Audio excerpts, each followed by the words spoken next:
what's up, my chatterboxes? This is my review for Love and Hip Hop Season 10, Episode 12, Straight Outta Brooklyn. So it starts off with Remy and Pap. They're going to the courthouse to see what her fate is in regards to this Brittany Taylor's case. So they come out and all is good. The judge dropped the case. She's no longer in jeopardy of going to jail. She's not on probation. She's a free woman as of today. No looking back. So her and Pap is excited about that. And I'm excited for her. Like, she's been in that system for so long. It's good to see that she's off those papers. That frivolous lawsuit is dropped. And she can go on, put out this album, take care of her children, and just, be her, do her. So congratulations to, Remy and Pap on that. So moving on from them, we have Yandy. She meets up with Sin and Jonathan. So they're out, they're sitting outside, like on the outside, at an outside, restaurant. They were talking about the spiritual tea session that Samaya Reese had. So Jonathan said, well, I'll give, Samaya Reese, credit, for bringing everybody together and, trying, to mend, these fences. So Sim was like, well, what you drank the tea and everything is better? And Yandy was like, well, I must ain't drink enough tea. So Yandy's still on her feelings about Kimbella throwing a drink on her. She's saying that in her 30-something years of life, she never had a drink thrown on her. Like, it's a violation.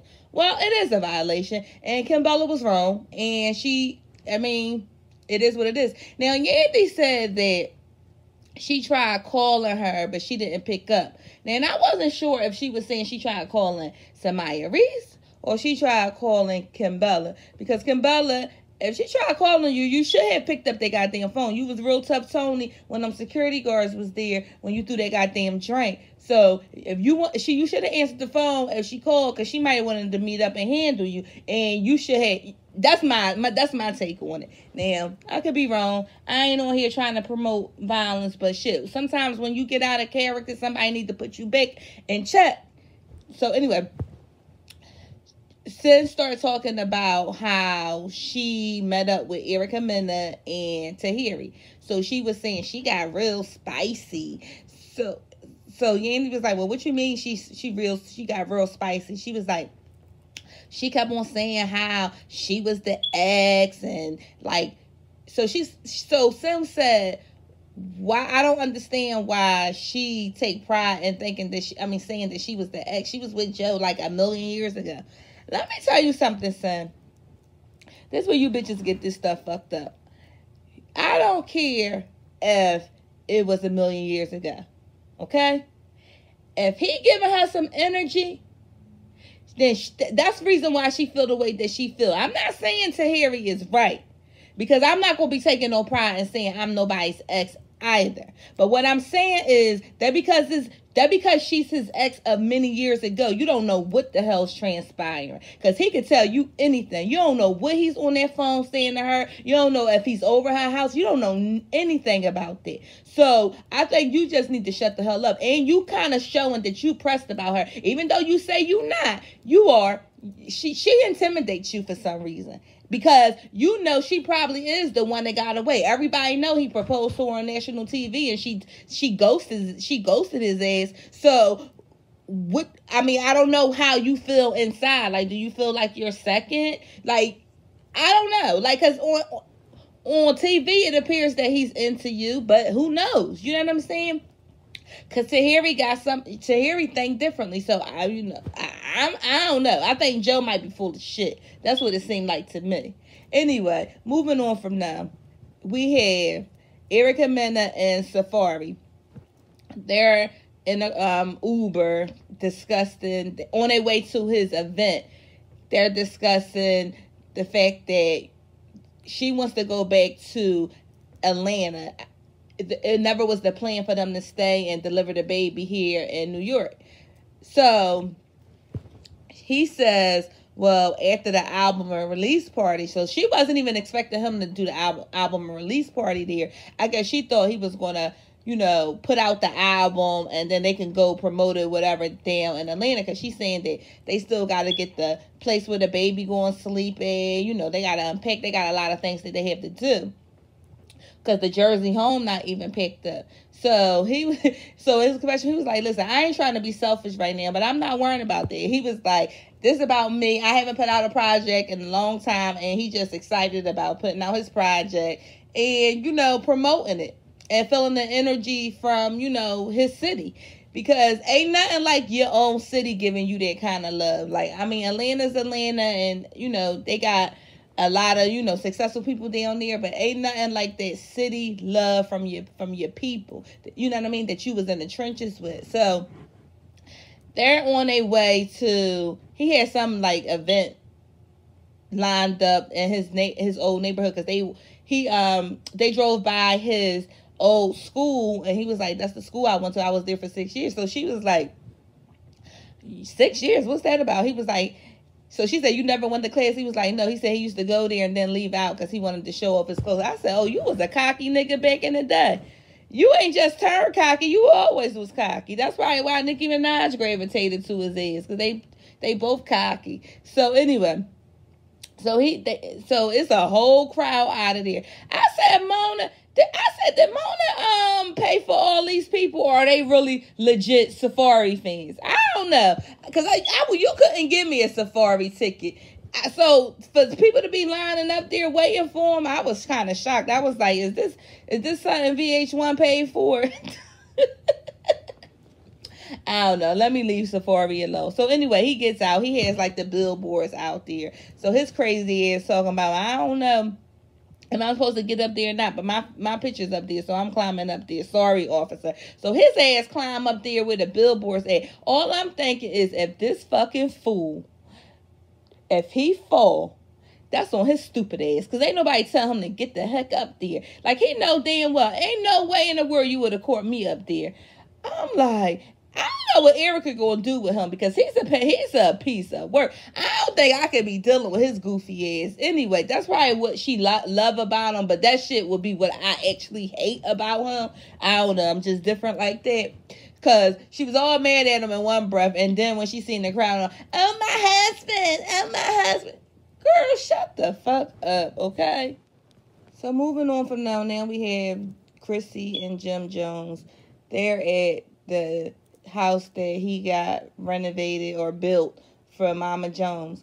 It's in there. That area doesn't look that great, and they saying that she been out of place for 2 years. How long do it take to build a damn house? Like, that house don't look nowhere near finished. Like, when they first showed it, like, I'm like, y'all was acting like she was ready to move in the damn joint. Like, it looked like y'all got a lot more to do.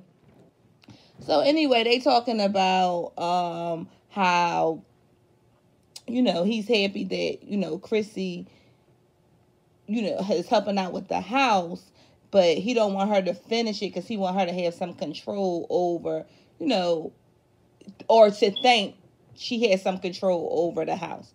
So Chrissy was saying to him, well, I want you to go furniture shopping with her, because she will have it in here looking tacky. He was like, well, she got her own sense of style. Like, she's eclectic. I'm like, yeah, eclectic mean fucking ghetto as hell. That shit, listen, I don't know, because I ain't seen her previous house, but I can only imagine what type of shit she got up in there. Anyway, so she was telling him about how somebody had the tea. He swore it was some weed in there, because she said high tea. He was like, what, it was weed in there? She was like, no, it was no weed in there. So she was telling him how it was how they all got together, Yandy, Kimbella, and everything. So, and she was like, it was awkward, but for the most part, everybody was cordial. So he was like, oh, it's a good thing that you making friends. She was like, I don't know about making friends, but I will say I'm tolerating people. And it's like sometimes when you get older, I should say, and you done been through things, you been there, done that. That's all we do is tolerate people. You could be in the same space with people and not having to really care for them too much, but tolerate him. You too old to be just attacking everybody every time you turn around. So that was a good word for her. Tolerate. And I'm pretty sure they tolerating your ass too, because ain't nobody jumping, knocking down the door to be your friend either, Chrissy. I'm just saying. Anyway, so now we have Jen and Fresher. They're at some kind of arcade. So see, he's meeting up with her. I guess apparently the kid's going to come later, but we never see him. So they're discussing, the things that transpired and how he wants to be back with his family. And she just got like the brick face on, looking at him like no emotion, no anything. So I'm like, damn, Jen, you tough little cookie. So he was just telling her how he's sorry, how everything took place and how he's trying, to be a better man for her and the kids, and he want them to move and, start fresh. And she wasn't really buying that shit. So she was like, in order for you to get back, in my good graces, you're going to have to show me, differently. So he started crying. And she like, oh, don't cry. Oh, don't cry. And she started crying. He started crying because she asked him that she told him that she wanted to meet up with the girl. I forgot the girl name. I'm sorry. That owes the money. She wants to meet up with him together. And he wasn't trying to have that shit. He was like, he don't think that this is a good idea. His ass started crying, and she fell right into the goddamn trap. You see what I'm saying? Oh, don't cry. Don't cry. Wiping his tears and stuff, talking about, I'm willing to work this out with you. But this will be your last chance. No, the fuck it ain't. I'm pretty sure he done heard that a million times before. You just trying to stick to your guns a little bit because you on national TV and it just make for a storyline. But goddamn well, if the cameras wasn't on you, he would have been off his grandmama couch back into your bed, okay? Who you fooling? So moving on from them, now we have Tahiri and Erica.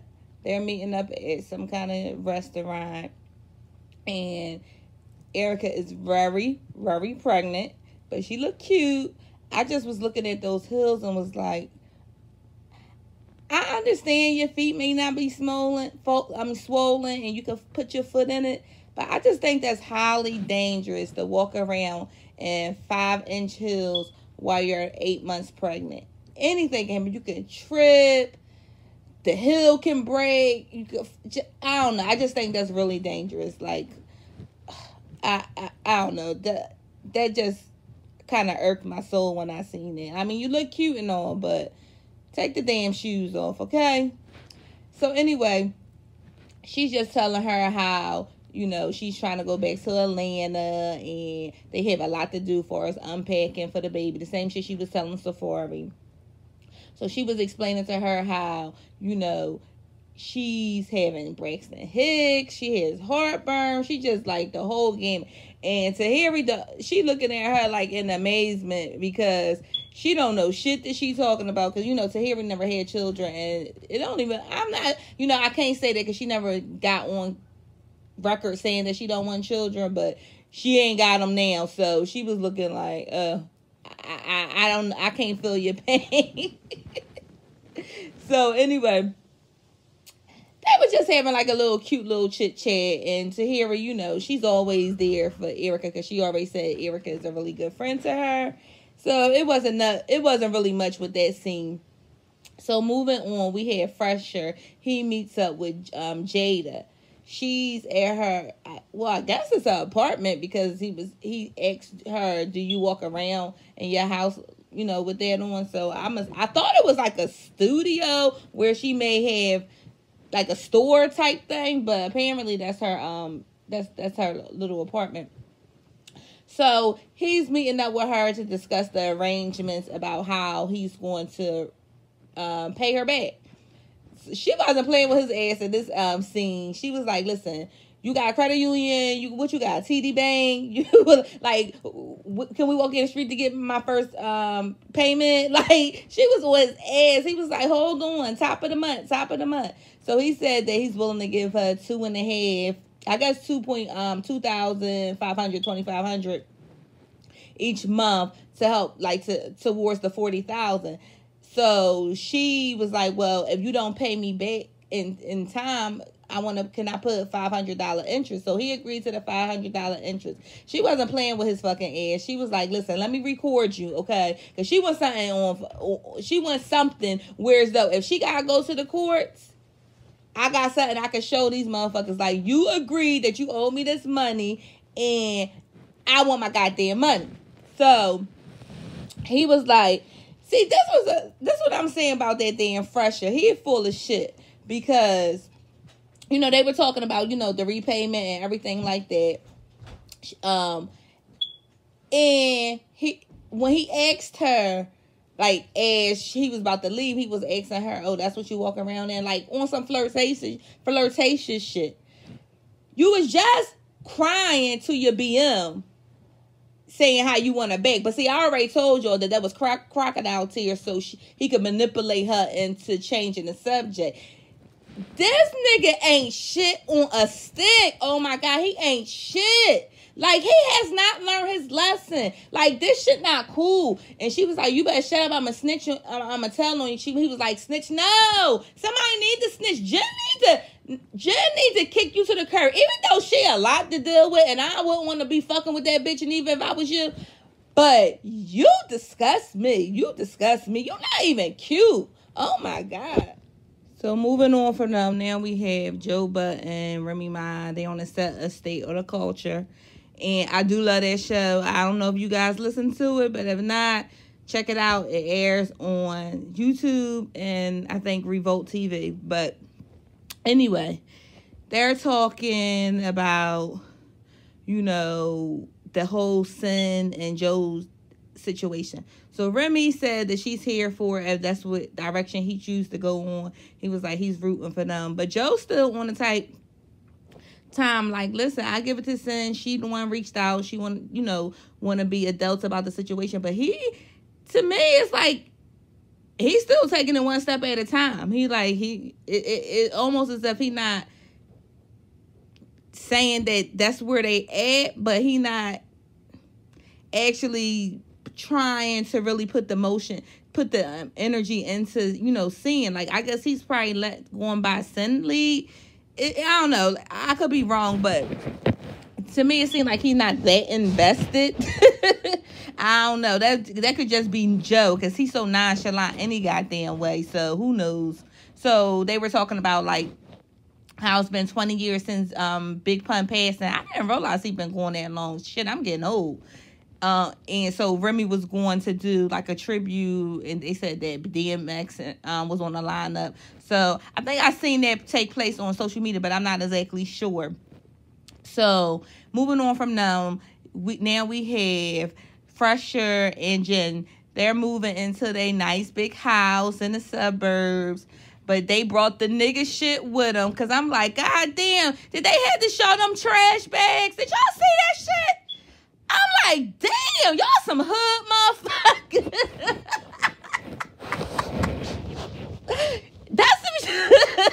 That's some hood shit, okay? I'm sorry, but that was like, damn. So anyway, so they are, they moving this shit into the house. I'm sorry, I couldn't get over that shit when they opened up the moving truck. That's all you see, these damn black trash bags. Now listen, I know I done moved with some black trash bags my goddamn self, but damn, y'all couldn't change it up for TV's sake. Y'all couldn't have boxes in there, like. Well, anyway, so they moving in. It was just the two of them, no one else. So they walking around the house. The house is beautiful, I will say. So she already going in saying how she want marble countertop. She want this, she want that. So he had to slow her little ass up. So he basically told her, like, listen, I told you that I wasn't going to meet up with Jada without you. Well, I'm telling you that I did. She was like, what? So she immediately went left. So he was telling her how, he agreed to pay her, and she had, like, for Jen had to slow up. He was like, I know what you want, but you gotta slow up. You know, he got debts to pay. So she like immediately went off the deep end. A couple reviews ago, I was saying I like how she handled it, because you remember how she was saying she had to sit back and she had to think about some stuff, and when she realized that it was her man at fault and it wasn't really Jada. Now you're gonna sit up there and say, oh, that bitch ain't getting shit because you got this house. Now you trying to furnish because she gonna sit up saying, I know you got the budget. Where the fuck he got the budget at, honey? Like, where the fuck do he got the budget at? Like, you in la fucking land, okay? So she like, she ain't getting shit. She gonna have to take us to court. He like, I'm not. So he's saying in his special, I'm not trying to go to court, have to pay legal fees and stuff like that. You's a dumb bitch. Because if him and her made an arrangement and without the court, you should let him pay that arrangement. He agreed that he owed this girl his money, and you gonna sit up there and talk about she's some gold digging. How she gold digging? Your nigga the one who owe her. She don't owe him. He owe her.